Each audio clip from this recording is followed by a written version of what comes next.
Hello, everybody, and welcome into the Apples and Ginos Fantasy Hockey Podcast.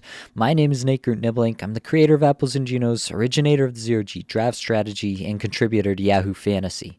In this podcast, I'm going to talk about the biggest hot shots and have-nots of the last couple of weeks. Let's hit it.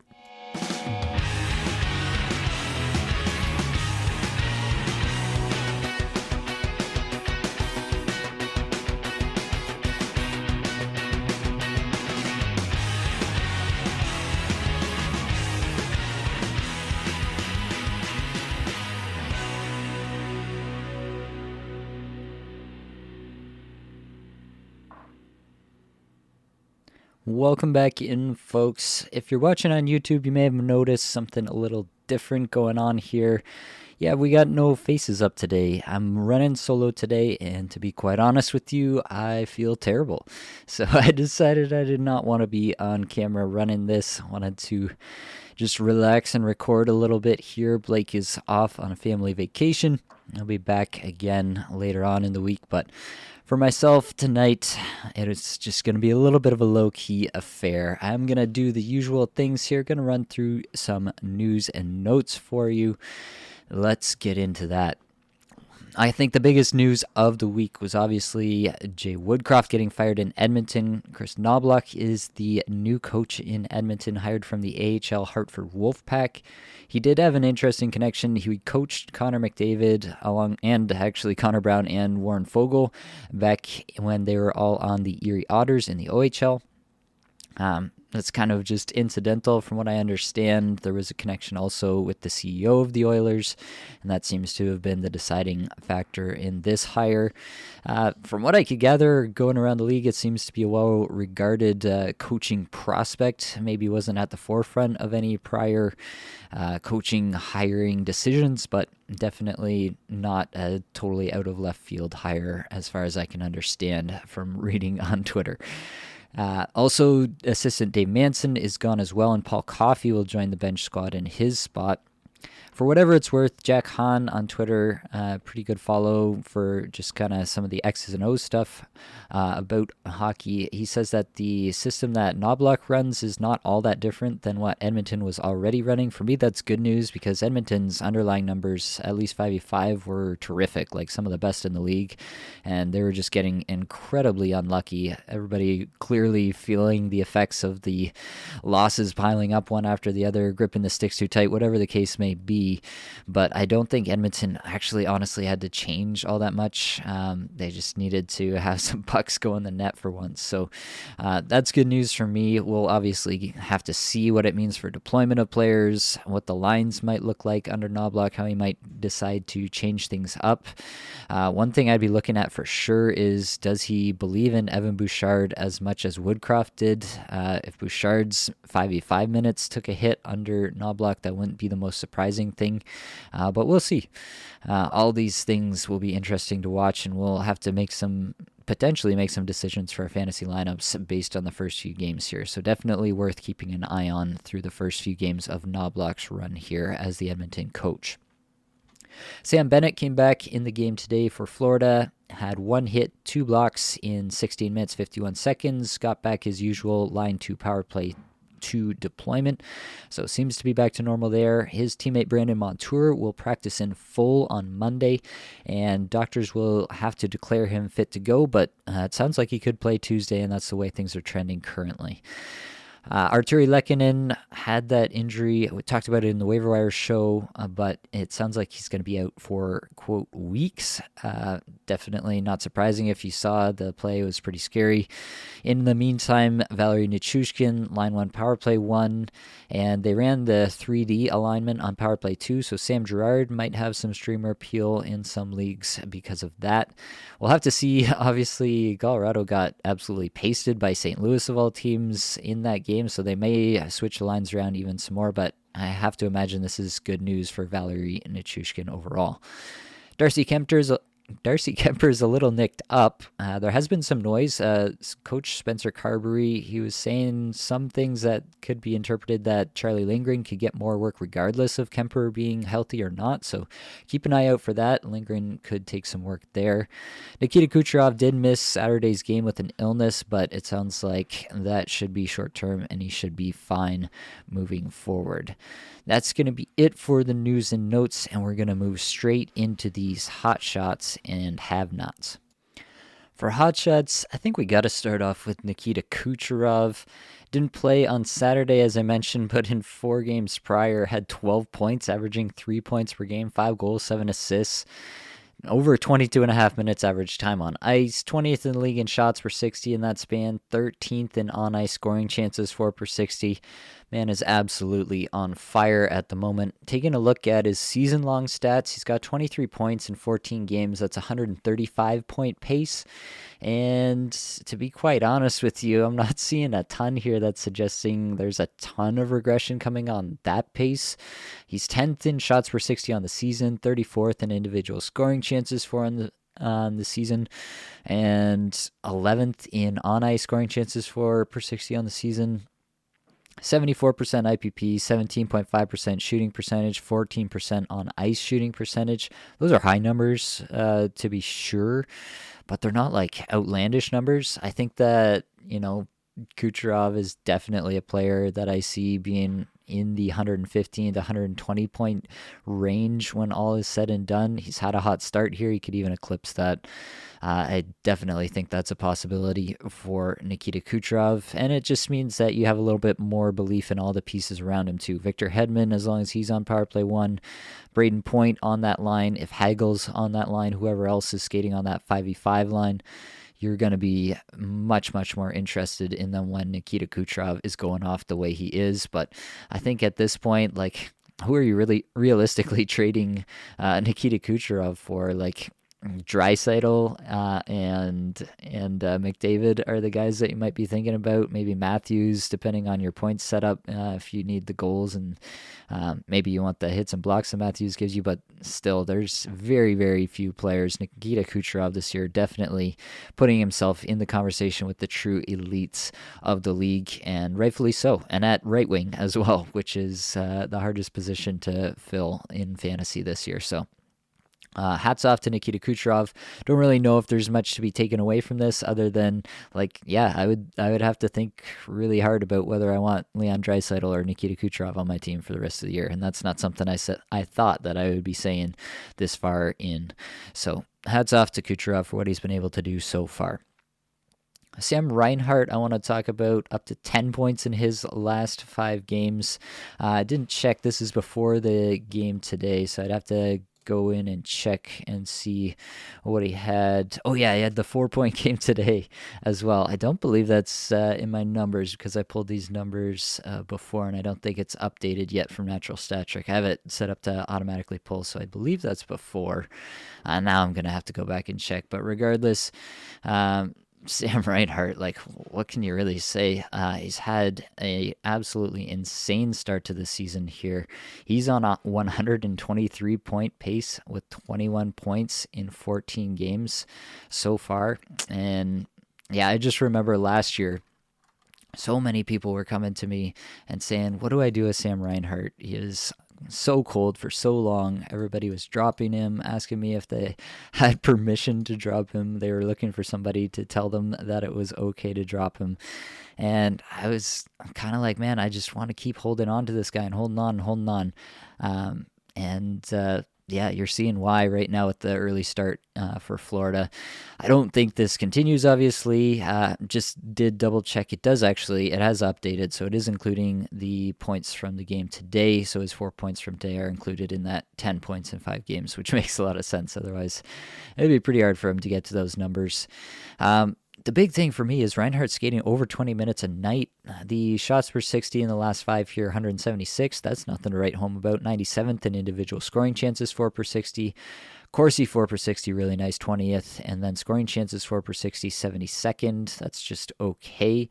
On the season, it's really the IPP and shooting percentage that are driving his numbers to the point that they're at 84% IPP and 24% shooting percentage. The on-ice shooting percentage at 12.7%, I can believe that. I believe he'll be around there. So I actually think that you could be looking at a situation here where Sam Reinhart is putting up some really, really solid numbers, maybe even point per game plus numbers the rest of the season. And that's, again, not something I thought I'd be saying at the start of the season. And you got to think, too, Florida is getting the reinforcements back. Bennett back in the lineup today. You got Montour coming back. You got Ekblad coming back. This team should theoretically get better from here on out. And while Reinhart himself may cool off, the overall team play around him may improve to the point where, you're looking at a player that's got a much higher ceiling than anybody really thought possible at the beginning of the season. So, I don't think you're going out to acquire Reinhart off this 4-point game here. You're definitely going to pay the highest price possible. But if he does go cold at some point, then you kind of know this is in the realm of possibility for him. So then you might kick tires at that point. If you've got Reinhart right now, I'm just sticking with him. I'm riding with him until this really starts to fall off, and then I'll probably still ride with him like I did last year. So love what I'm seeing from Sam Reinhart, and I do think that he's got a higher ceiling than I did think possible at the beginning of the season. Another player who fits that category for me is Filip Forsberg. He's got 5 goals, 9 points in his last 5 games, averaging just over 19 and a quarter minutes per game in this stretch. 29th in shots per 60, 9th in individual Corsi 4 per 60 in this stretch. The on-ice numbers are really good too, which is something that we thought might be a concern in Nashville. 13th in Corsi 4 per 60, 18th in scoring chances 4 per 60 in these last 5 games. Yeah, Forsberg just directing pucks on net all the time. Every single minute he's out there, has a 100-point pace on the season now. And I do think that he's running a little bit hot on the IPP on the season, 85%. That should probably come down. But legitimately, the offense in Nashville runs through Filip Forsberg and it runs through Roman Josi and nobody else. So if anybody can sustain a really high IPP this year, I do think Filip Forsberg is one of those guys. He's shooting just 10.7% on the season and still at a 35-goal pace. That tells you how many pucks he's actually been shooting on goal. And 11.4% on ice shooting percentage. That's higher than I thought it would be, just given the kind of lack of talent in Nashville as a whole. That may still regress, and so you're probably not going to see a 100-point pace for the rest of the season from Filip Forsberg, but still, I think that this is a guy who's definitely got a ceiling above what I thought was possible for him. He's got the time on ice. He's shooting a ton. As long as those two things kind of keep up, then I'm really bullish on Filip Forsberg for the rest of the season. Think he's a point-per-game plus player as long as he stays healthy. Moving on to a trio of Blues players who all went off against Colorado on Saturday night. Robert Thomas has 9 points, 4 goals in his last 5 games. Brayden Schenn has 5 goals, 8 points in his last 5 games. And then Buchnevich, with the hat trick on Saturday, has 3 goals, 5 points in his last 5 games. Schenn is averaging the least time on ice, just under 17 and a half minutes. Robert Thomas just over 18 minutes, and Buchnevich close to 19 minutes. So they're all within pretty much a minute of each other. None of them have great underlying stats whatsoever. The highest number that I'm seeing here on the sheet is 124th in on-ice scoring chances 4 per 60 for Brayden Schenn. All the other numbers for all these players are below that. That's not really what you want to see as an indicator of sustainability here, but I will say that these guys were really cold to start the season. Like, Schenn is still on pace for just 57 points, Buchnevich for just 52. Robert Thomas had been doing it for quite some time before this, and so he's on pace for 95 points actually. So he's actually on a really nice pace for the season, but the other two were probably due for some pretty solid positive regression here, so they're just kind of getting what they should have had to this point. All told, I think, I don't think, honestly, my opinion of these guys has really changed much from before the season. Shen is kind of the fourth member of the top power play right now. It does seem like they've gone back to using a true top power play with all these guys on it. Shen, Kyrou, Buchnevich, Robert Thomas, and then usually it's Torrey Krug on the back end.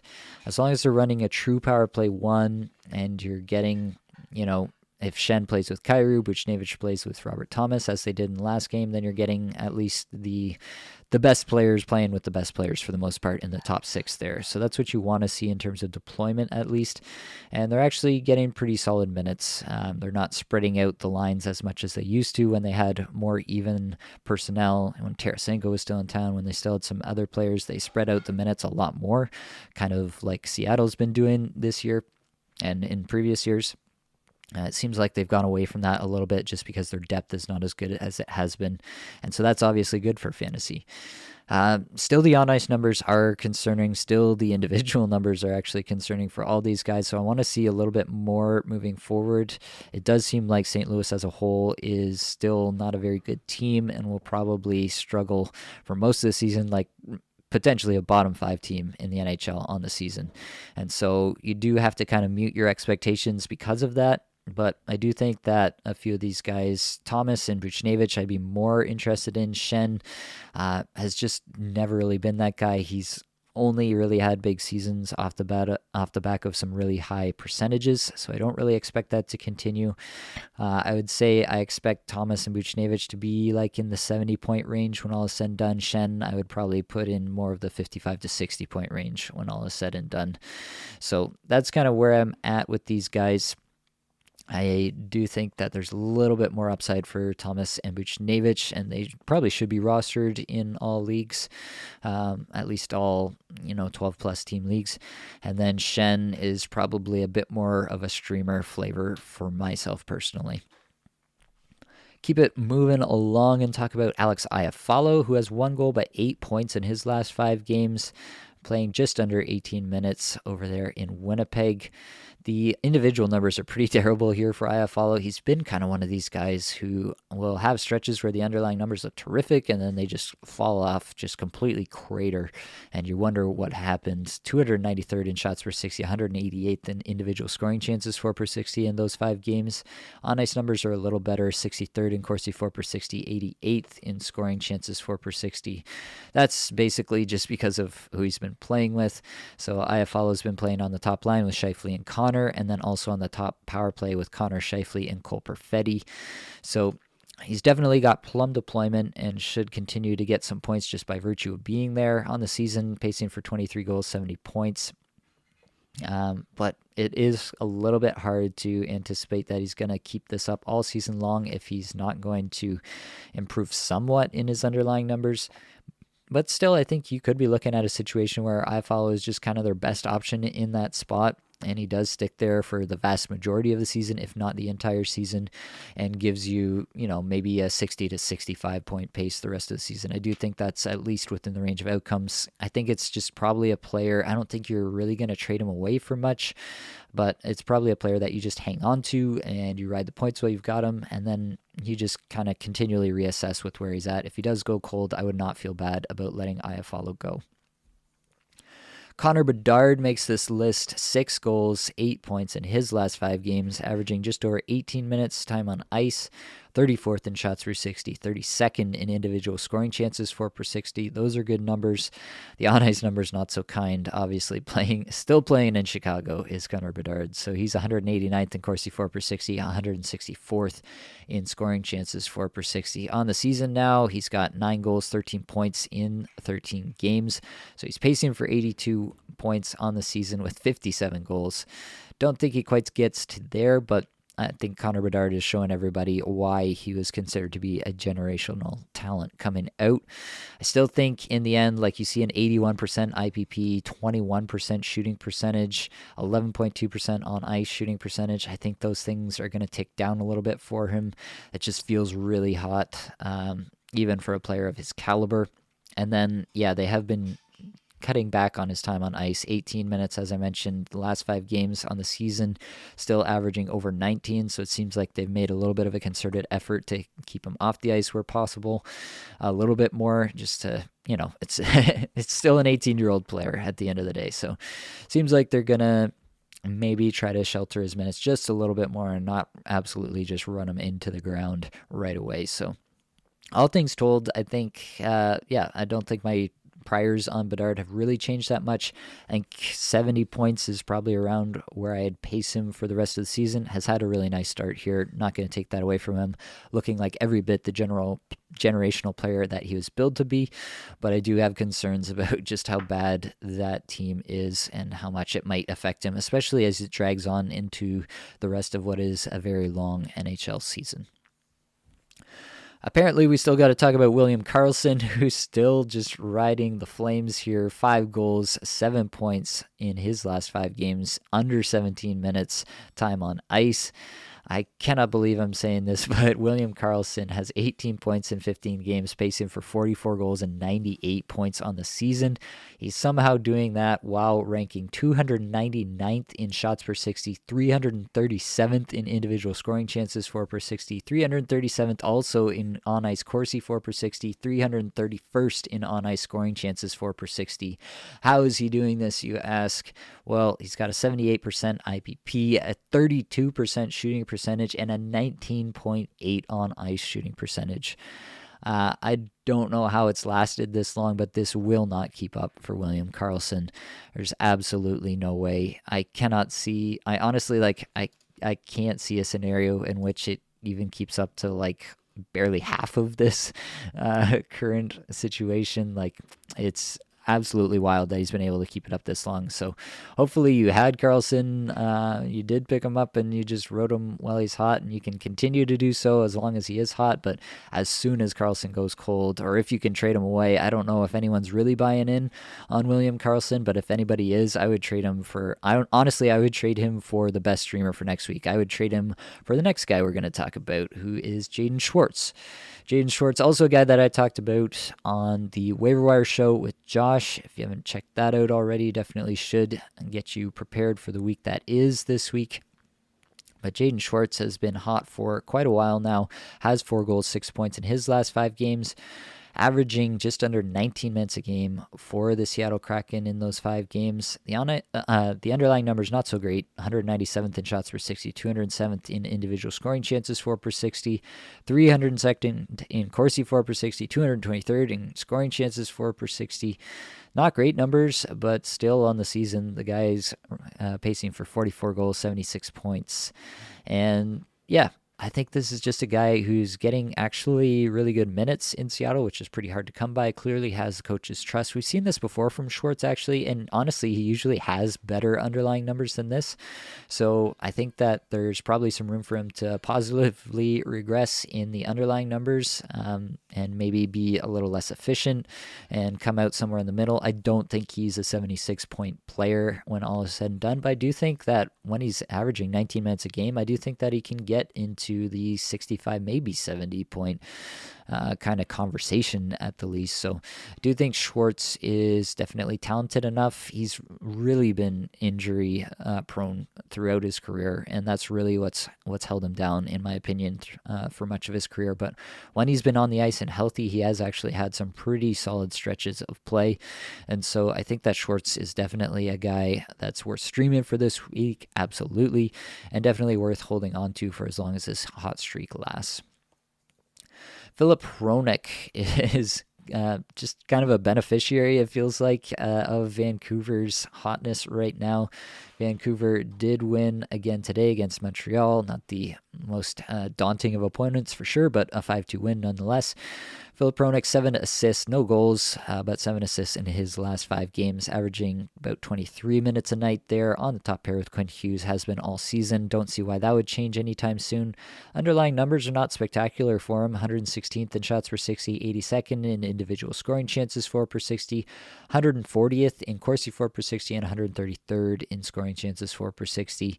On the season, he actually has 15 assists and no goals in 14 games played, pacing for 88 assists and no goals on the season. So don't think that'll continue, but definitely it's a good look in the early going for Filip Hronek. I did think Hronek was a good play this year, but a good play in the realm of like 45, maybe 50 points if everything went well. And obviously everything has gone much better than well for Vancouver so far this season. Do think that regression is coming for Vancouver and will affect Hronek, but I do think that he probably has a little bit more to give, and maybe he hasn't really felt like he's had to give that just with how good everything has been going on around him.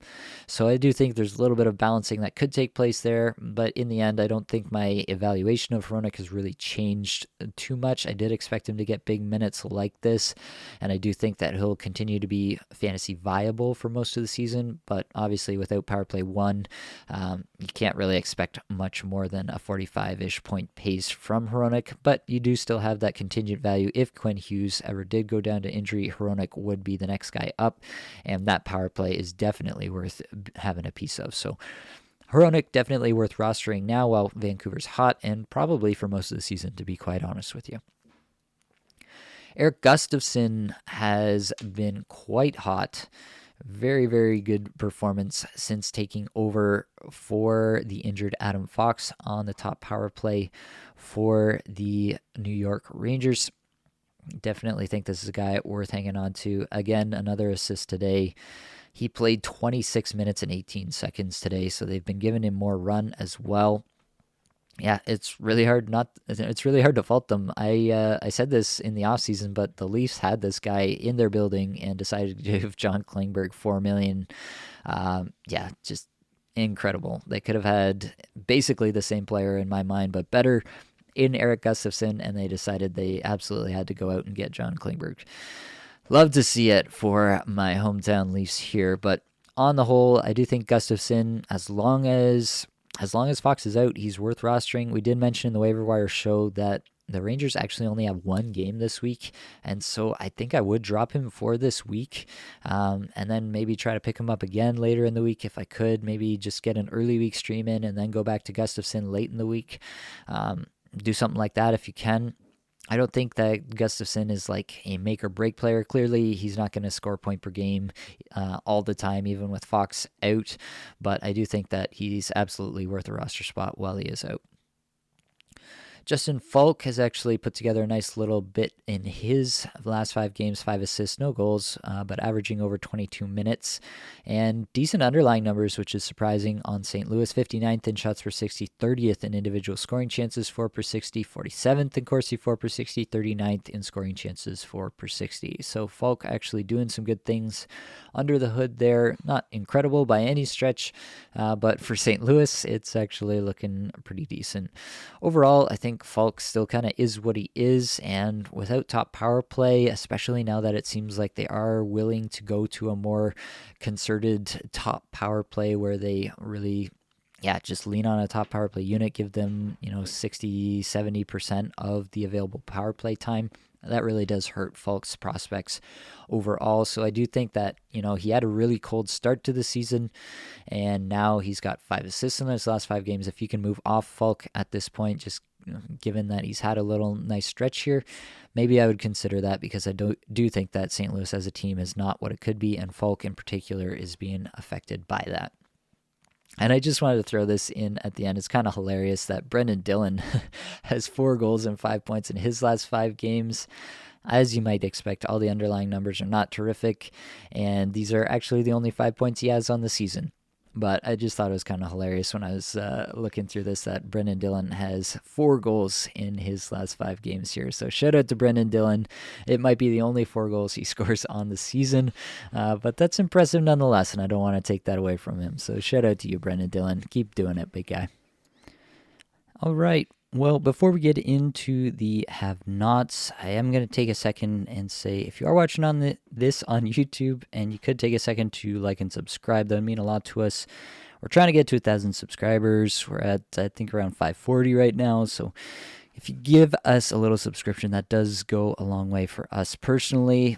If you're on one of the podcast apps listening to this, if you can throw us a rating and or review, we would greatly appreciate that as well. Appreciate all the love we've been seeing from our faithful listeners on those apps for sure. If you're here and you want to talk more fantasy hockey, you should definitely jump in the Apples and Geno's Discord server in the show description. You can click that link, join people talking in there all the time, 24/7. Get in there and join the conversation. If you need some help with your fantasy team, want somebody to be able to bounce questions off of whenever you need to, then check out the Apples and Geno's Patreon. $5 a month. You can ask any question you want and I will answer it. And for $10 a month, you can get team reviews once per month from myself, and I'll take you through what I would do with your team at that point in time. Been having a lot more people join those recently, and they've been getting some good results from that. So definitely get yourself in there if that's something you see value in. And I want to take a second as well to plug 18 Skaters, Mark Barber, what he's been doing on the Apples and Geno's website and pumping out these daily summaries and now weekly summaries as well. It's terrific stuff. Really, really easy to digest, important stats for fantasy purposes. All the things that we talk about here on Apples and Geno's, all the things that we track and we're interested in, he's got it all there in a really easy to digest summary from the previous night's games all the time, every single morning. Go check that out. All right, folks, we will dive back in with the have-nots, and I cannot believe that I'm about to say this, but we are going to talk about Connor McDavid and Leon Draisaitl in the have-nots. Wow, Connor McDavid 1 assist in his last 5 games. Leon Draisaitl 1 goal, 1 assist, 2 points in his last 5 games. They've still been getting all the minutes that they're typically accustomed to. That has not gone away. But man, it is just wild what's going on in Edmonton for these two guys especially. McDavid does not look like himself. 117th in shots per 60, 119th in individual scoring chances for per 60. On ice numbers still pretty good. 28th in Corsi for per 60, 41st in scoring chances for per 60. Better numbers for Draisaitl actually. 70th in shots per 60, 76th in individual scoring chances for per 60, 11th in Corsi for per 60, 22nd in scoring chances for per 60. So on the season, McDavid pacing for just 75 points, Draisaitl for just 95. Not numbers we expected from either of these players when we drafted them so highly in our fantasy drafts this year. I think there's something to the idea that McDavid is still a little bit banged up from the injury he sustained earlier and that he's not back to 100% yet. I guess you have to wonder if and when he ever does get back to 100%, and you have to take that into account if you're thinking about going out to acquire him. I have somebody in one of my leagues who's thinking about moving McDavid, has sent me an offer including McDavid. It's still a steep offer. It involves star players, multiple really good players, involves guys like Philip Forsberg who've been outstripping their expectations at the beginning of the season. So it's something I have to really consider. You would think that there is no price you wouldn't be willing to pay for McDavid before the season. And now if he does have an injury, if that lingers all season long, what does that mean? I do think in the end, you have to just bank on the upside of McDavid in most cases, right? This is the only player capable of scoring 150 points in an NHL season in my mind. And so I don't really think that you should ever really bank on the bad case scenarios. We're playing an upside game here. We're playing for upside. We're playing to win, right? We're playing to make the playoffs. We're playing to win the playoffs and win the whole thing. So that's the way I want to approach it. But yeah, it's definitely not been the start that we wanted to see. So what I would say is don't panic sell on these two guys. Definitely, you can still explore your trades. There's a price that makes sense for every player and every bit of production, but definitely I think there might be a buy window on McDavid and Draisaitl right now, which is not something I ever thought we would get. So if that does exist in your league, if you know the managers in your leagues are impatient and are worried about what's going on in Edmonton right now, then by all means, go ahead and make the offer and see if you can get it done. I doubt you will, but it's a fun thing to actually be able to try. Dylan Strome has 0 points in 5 games. Talked about him a little bit. He's a clear drop for me. Did have a little bit of a hot stretch and then went ice cold pretty much immediately after. Underlying numbers are not great, not terrible in the on ice category, but not great. And on the season has 6 goals, 0 assists. Weird stat line, 38-point pace on the season. And it's just not a player that you're ever going to get super excited about. I think he's just solidly in streamer territory for me. Kuznetsov, Wilson, Ovechkin has been the top line pretty comfortably. Strome playing between O'Shea and Milano, and not even on the top power play in the last game, or at least traded it off with Milano through that game. So it was definitely a little bit of a mismatch on the power play I'm seeing, but he may get back on to power play 1, but even then, it's just not that exciting a situation. Washington's struggles this season have been well documented. I think actually, they're on their way back up. I think the team is better than a lot of people are giving them credit for, if I'm being honest with you. But at the same time, it's hard to really get excited about what's going on in Washington and to, ascribe some sort of high-end upside to a guy who's not even skating alongside their best player in Alex Ovechkin. So I'm not, at the end of the day, ever going to be super excited about a guy like Dylan Strome. I think he's probably still worth picking up in the right scenarios. Over the last 6 games here, the Capitals are right in the middle of the pack in the league in both Corsi 4/60 and scoring chances 4/60 at even strength.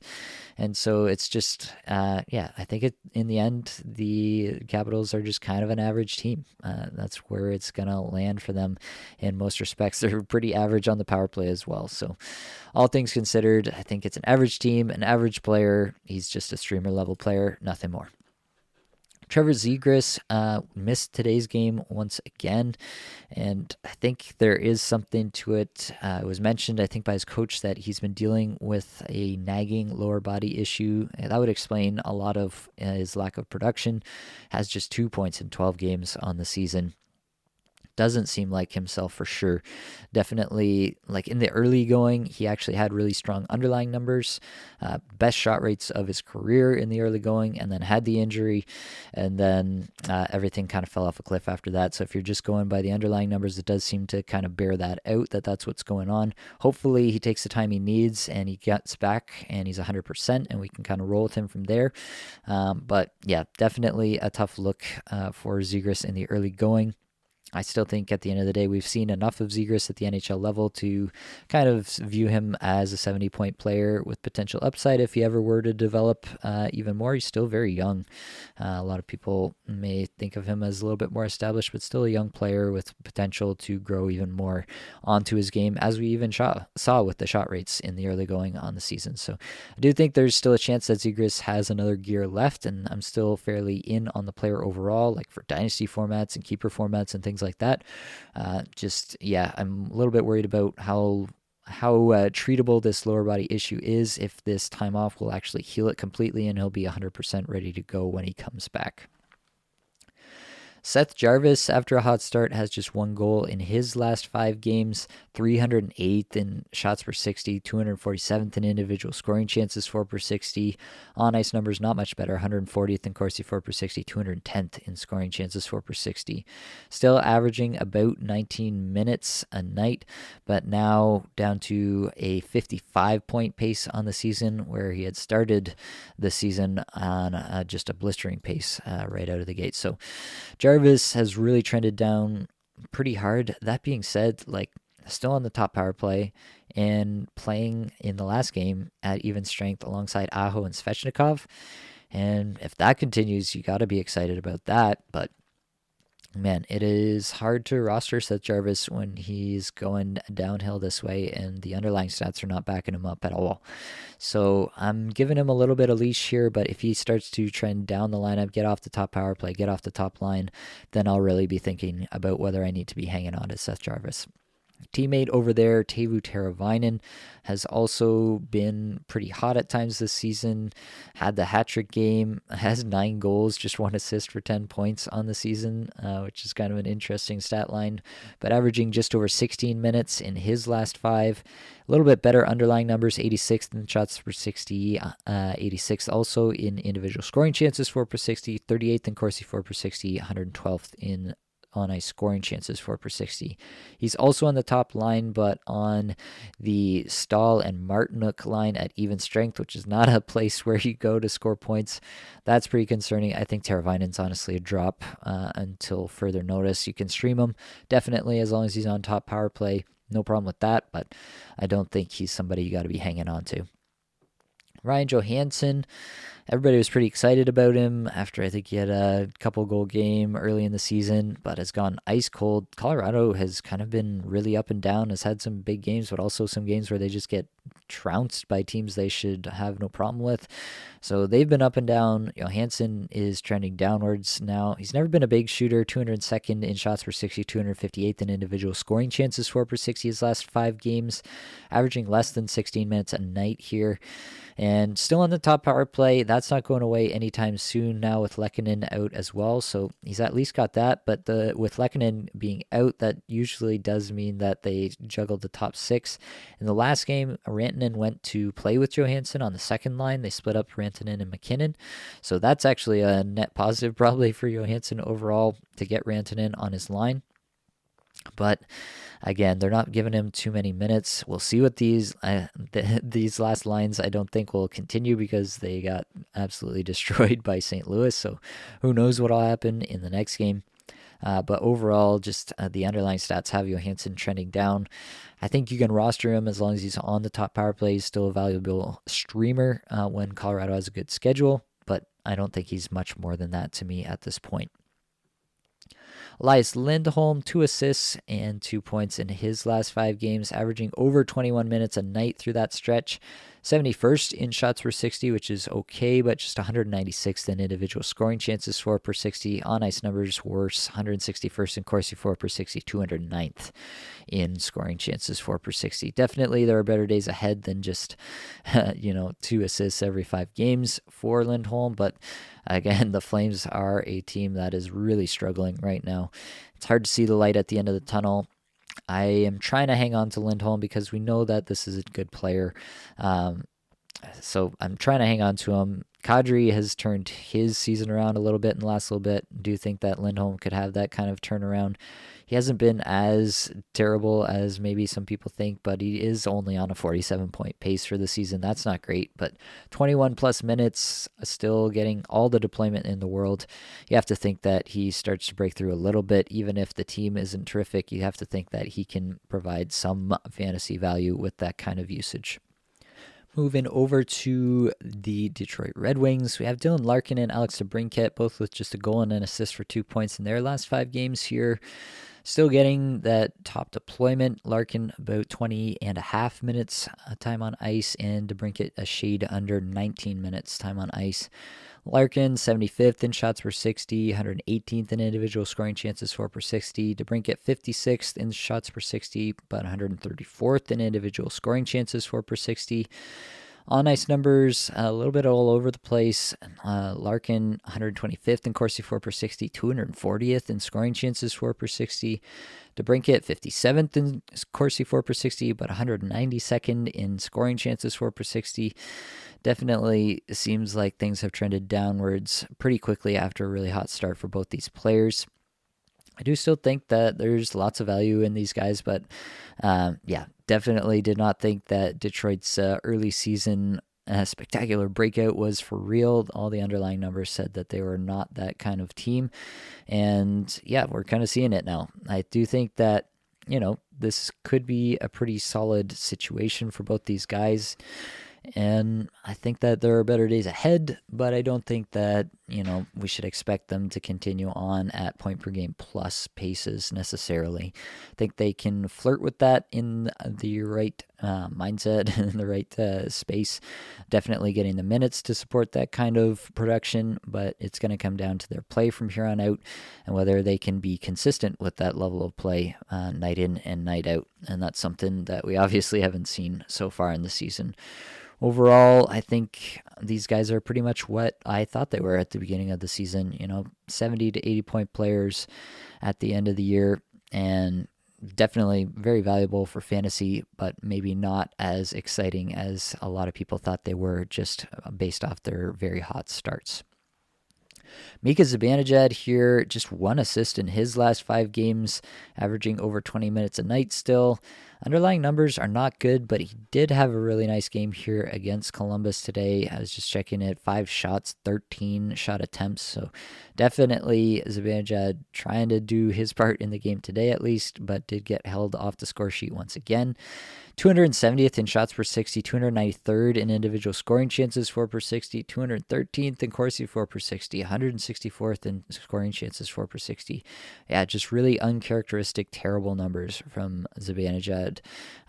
Frankly, I'm finding it hard to be concerned about him because he's just been the model of consistency the last number of years. I feel like we know what we're going to get out of Zibanejad, and he's also been one of these players who's gone on big-time heaters throughout the season. So cold stretch here, but for players at this level who have just given us such a long track record of producing at a high level, I tend to give them a lot more leash than a lot of other players, and Zibanejad falls into that category for me. I do think I would buy low on him if that opportunity did exist, so might be worthwhile kicking tires on Zibanejad after he failed to point yet again today in the Rangers game this afternoon. Keep it moving and talk about Travis Konechny here, averaging over 19 minutes. This was actually one of my bigger concerns with Konechny earlier in the season when he was super hot, was that he wasn't getting the minutes. Now he is getting the minutes and the points have dried up, so go figure.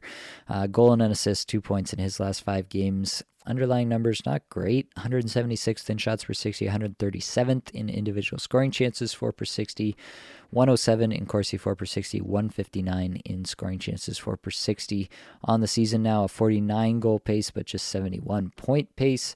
Definitely the shots have fallen off from his early season kind of torrid pace. As the minutes have increased, his shots have definitely fallen off. At even strength, in the last game, he was playing on a line with Owen Tippett and Morgan Frost. And then on the Frost, Farabee, Lawton power play, that's not what you want to see for Travis Konechny. Yeah, just not a situation that's great for him at the current moment. But again, I do think that things will move around once again and he'll get on a better line and get some more chemistry throughout the season. I think this is a player that you just hold throughout the season. I think the 71-point pace is fairly reasonable when all is said and done. On the season, that 71-point pace is supported by just a 68% IPP, which is plenty reasonable for a player of Konechny's stature, and a 12.3% on ice shooting percentage.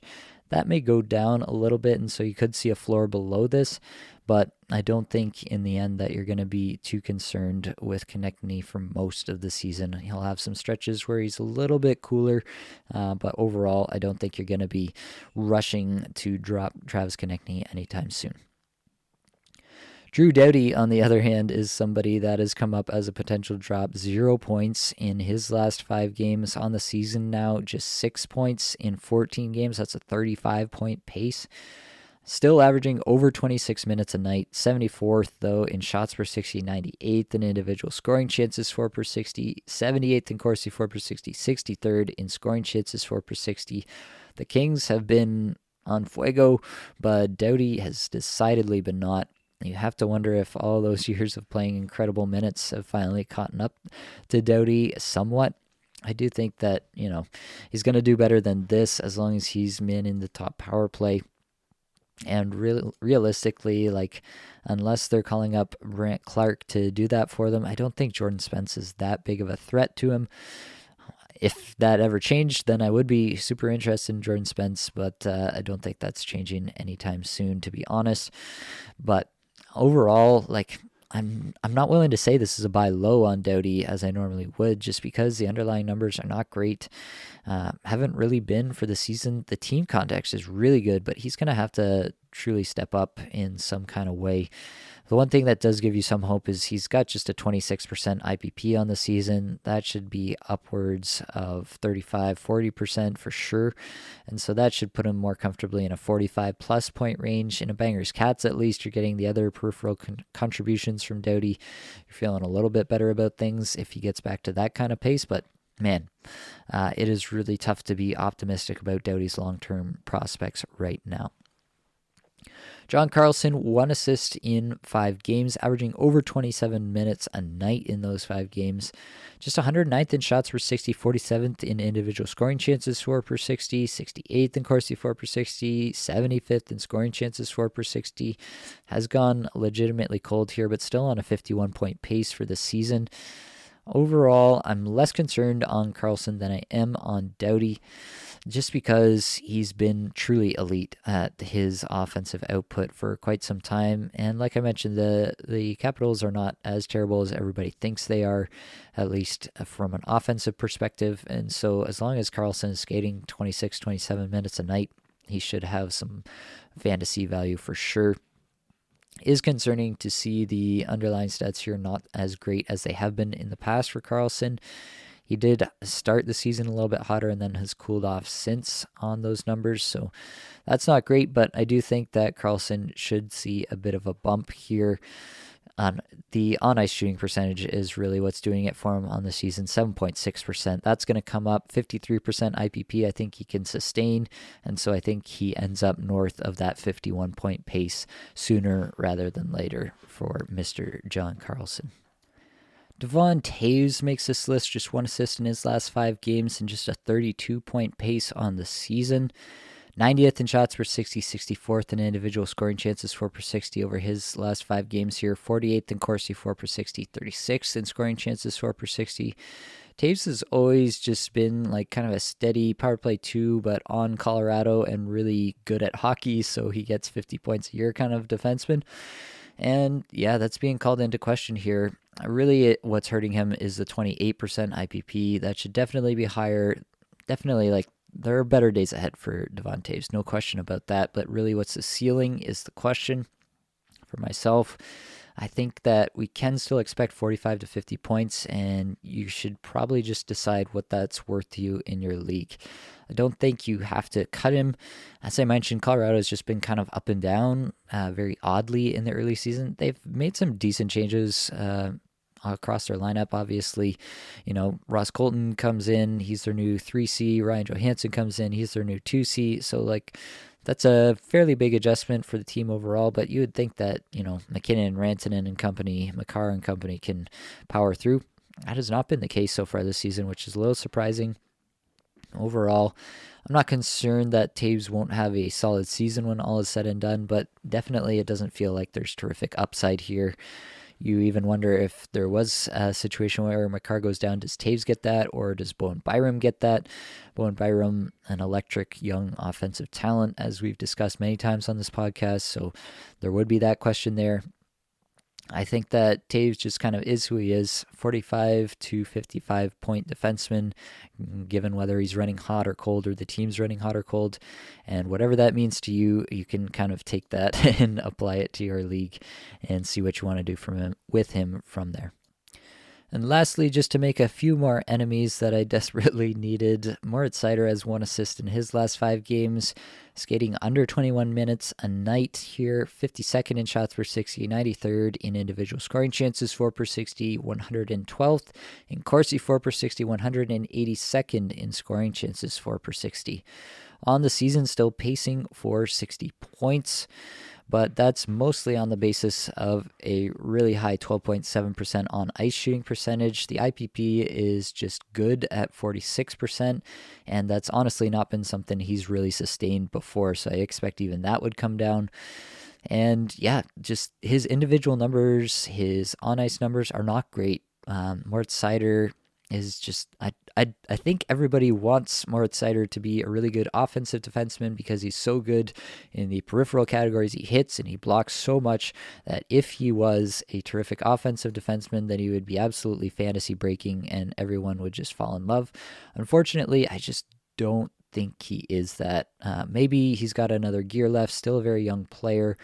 It's totally possible that he's got another gear left that'll hit someday, but he was never really billed that way as a prospect coming out, and so I'm not convinced that Moritz Seider is really a offensive force to be reckoned with in any sense, and it seems like the Red Wings kind of agree. In this last game, he was taken off the top power play, and the Red Wings were still running 2 defensemen on the top power play, and they played Jeff Petrie and Shane Gostisbehere above Moritz Seider on top power play.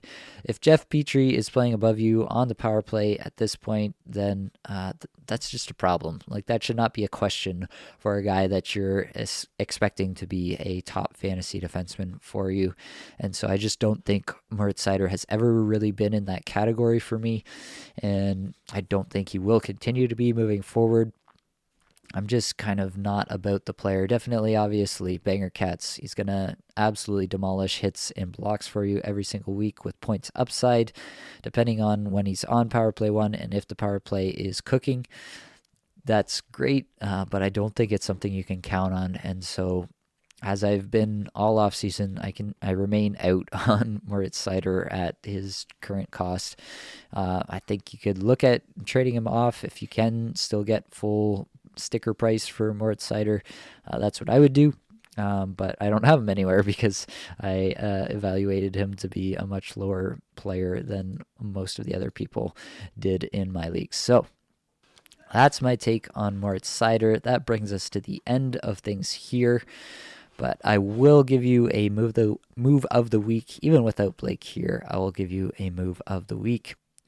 For me, that's going to be just to give you a little note on something you can check in your leagues.